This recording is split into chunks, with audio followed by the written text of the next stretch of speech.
তিন দিনের রাষ্ট্রীয় সফরে সোমবার পাকিস্তানের রাজধানী ইসলামাবাদ পৌঁছান ইরানের প্রেসিডেন্ট ইব্রাহিম রাইসি। বিমানবন্দরে তাকে স্বাগত জানান শাহবাজ সরকারের শীর্ষ কর্মকর্তারা।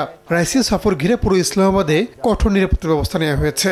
এদিন রাইসি দেখা করেন পাকিস্তানের প্রধানমন্ত্রী শাহবাজ শরীফের সঙ্গে। এ সময় রাইসিকে রাষ্ট্রীয় সম্মান জানানো হয়। দুই নেতা বৈঠকে মিলিত হন। পরে দুই দেশের মধ্যে বেশ কয়েকটি চুক্তি স্বাক্ষরিত হয়। অর্থনৈতিক ও নিরাপত্তার বিষয়ে গুরুত্ব দেওয়া হয় এসব চুক্তিতে। সংবাদ সম্মেলনে দেশ দুটির সম্পর্ক আরও শক্তিশালী করার ঘোষণা দেন দুই নেতা। বছরে দ্বিপাক্ষিক বাণিজ্য অন্তত $10 বিলিয়ন উন্নীতের আশাবাদ ব্যক্ত করেন ইরানের প্রেসিডেন্ট।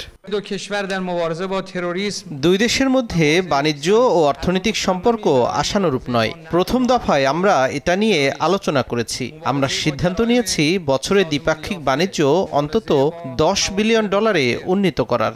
1-2-3 ঢাকায় জমি জিতে নিন 100% ক্যাশব্যাক সহ 20 কোটি টাকার পুরস্কার। স্থানীয় গণমাধ্যমের তথ্য মতে বর্তমানে ইরান ও পাকিস্তানের মধ্যে বাণিজ্য হয় বছরে $2 বিলিয়ন। এদিন প্রেসিডেন্ট আসিফ আলী জারদারির সঙ্গেও দেখা করেন রাইসি।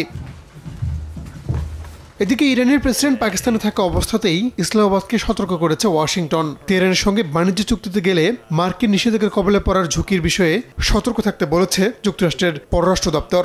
একই সঙ্গে যুক্তরাষ্ট্র শুধু পাকিস্তানের বৃহত্তম রপ্তানি বাজারই নয়, বরং দেশটির অন্যতম বৃহৎ বিনিয়োগকারী দেশ বলেও উল্লেখ করেন মুখপাত্র। রাহুল রানা, সময় সংবাদ।